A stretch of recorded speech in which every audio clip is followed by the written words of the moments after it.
আসসালামু আলাইকুম। আজকে আপনাদেরকে দেখাবো খাঁচা কিভাবে তৈরি হয়।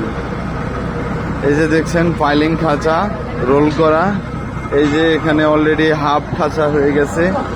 এই যে যুবক ভাইরা এই খাঁচা বানানোর কাজে নিয়োজিত থাকে। এই যে দেখছেন দুইটা করে রড। এই যে